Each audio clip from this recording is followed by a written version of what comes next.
The SWATCH System51 is a watch that has been fascinating to me since its reveal in 2013, yet I've never bought one for myself. In this video, I want to take a closer look at the SWATCH System51 with you.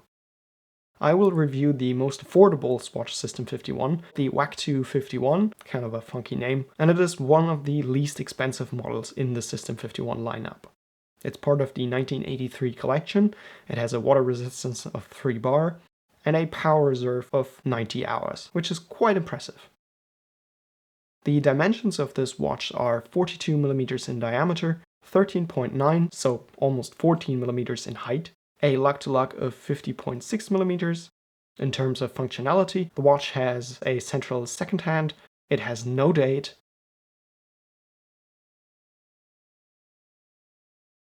it has hand winding, and it has, of course, an automatic system, so it is self-winding.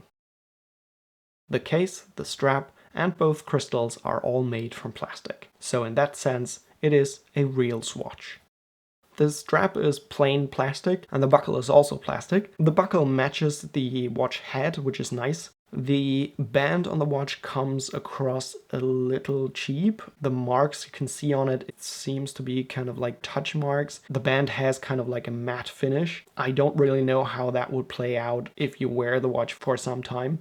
The dial and the handset actually look good, and I like the fact that we have a little bit of play of color and a couple of accents here. There is some attention to detail in the sense that we have this little drop of color on the second hand, which makes it a little bit more interesting, and I like it. This is in fact the model that I like most from the current collection in terms of design, and it probably is because it looks how I imagine a Swatch to look like. Known for fun and easy wearing plastic watches, Swatch has to some degree saved the Swiss watch industry during the quartz crisis in the 1970s and 80s, and today's Swatch is a lot more than just fun plastic watches. The Swatch Group is home to some of the most important and well-known brands and suppliers of the industry. Swatch has done cooperations with other Swatch brands, which appear to have been very successful for the Swatch brand. These have been done so far with Omega, with the Omega Moon Swatch, and with Blancpain in the Scuba 50 Fathoms. And the Scuba 50 Fathoms actually uses the System51 automatic movement. The System51 collection was introduced in 2013. Swatch System51 is both the name for the collection of automatic watches as well as oftentimes for the automatic movement. And the current collection shows models in the price range that stretches from $165 to $315. These are the watches that are available as of November 2024, and watches come both in steel and in plastic cases. Some of them also have a small seconds display at 6 o'clock instead of the center second hand. Most models also have a date indication. The movement in all of these watches, at which everything revolves around, is the System51 movement, and it was developed by Swatch, or more precisely by ETA, as the C10-111. It beats with 21,600 vibrations per hour. It only has 19 joules, which is kind of a low number for a modern movement. In total, it is made from 51 components. That's at least what Swatch says, and how they got to that number is quite beyond me. It is a simple movement, yes, but the number entirely is based on how you count, so the number means really nothing other than being a good marketing claim. The movement has the capability for a date indication, but it has no hacking. That means that if you pull the crown, the second hand will continue to run, so the movement is not stopped. The movement has hand winding, which is quite neat, and it also has an impressive power reserve of 90 hours. The accuracy is stated by Swatch with ± 10 seconds. And one more thing, the bridges and plates are made from RCAP, which is an alloy made from copper, nickel, and zinc, and that alloy is supposed to be very anti-magnetic, so that helps the movement resist magnetic fields. Well, actually how important that is to this particular movement, I don't know, but it's a cool feature. The escapement wheel and the pallet fork in this movement are made from plastic, and the movement cannot be regulated by hand, but it is regulated automatically, apparently by a laser system, when the movement is assembled. the movements are assembled fully autonomously by robots without any human intervention, and the movement therefore cannot be taken apart, since except for one single screw, there are no screws in this movement. Instead, bridges and plates are welded into place permanently. The movement is fully sealed into the watch and therefore also cannot be accessed later. So there's no snap-on case back or screw-down case back. It's all just one thing glued together.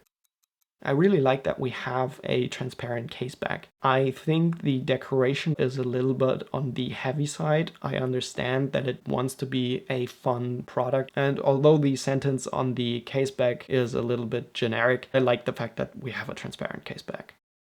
What I do like about this particular model here is that this watch has all the charm and appeal that a Swatch can have. And it's also mechanical. That sounds basic and trivial, but that's why I think this particular model here represents best the core idea that Swatch had in mind for this collection of watches. It is a fun and not too serious watch with a moderate price tag.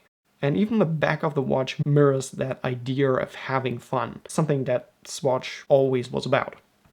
What upsets me, and I must say it kind of like truly upsets me, is the fact that this watch is a fully disposable item. There is no intended way to service this movement. In fact, it's not even replaceable. So if your System51 movement ever develops a problem, the entire watch will have to go in the bin. And that kind of like just makes me sad. It does not make me sad from a financial perspective, just from the fact that as a watch guy, I usually have a connection to my watches. And having to give up that connection is kind of a weird thing for me.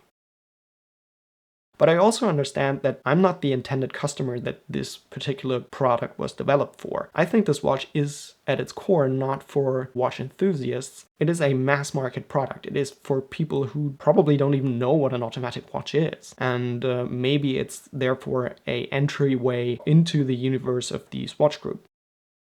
I think that the way this movement is made to not have any human touch to it and having it just done by machines is truly a remarkable feat of engineering, and I believe that if there is ever a rework of this concept of this movement, it would be great if you would be able to keep the case and strap and just get a new movement. It is a mass market product and it cannot be too complicated in order to sell to the masses.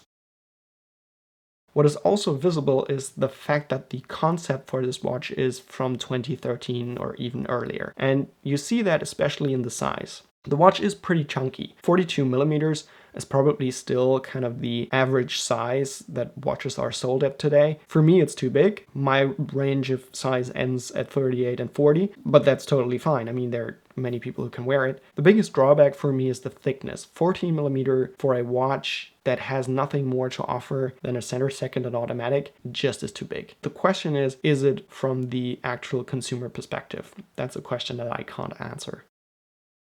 Other than that, I think the value for money of this watch is just barely okay. $165 is not super cheap, and compared against Seiko and Citizen, it might seem to be on the more expensive side. These are, after all, watches that can be serviced, where the movements can be replaced. But we also have to take the brand premium into account, and that certainly is high for a name like Swatch. I know this sounds kind of weird, why pay for brand, but that's how the world works. You can buy oatmeal for one price and you can buy oatmeal for 3 times the price, just depending on brand. So to distinguish the price point from other Swatches, $165 makes sense for Swatch.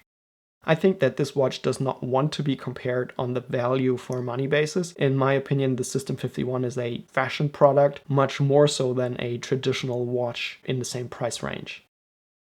So that's the Swatch SWATCH-51 for you. I still can't get around the name. Super weird. But I hope now you have a good overview of the strengths and weaknesses of this particular watch. And in one of the next videos, we will take a closer look at the stainless steel version of the System51. So subscribe and stay tuned. If you want to see more reviews, here are 2 videos for you. And I hope to see you in the next video.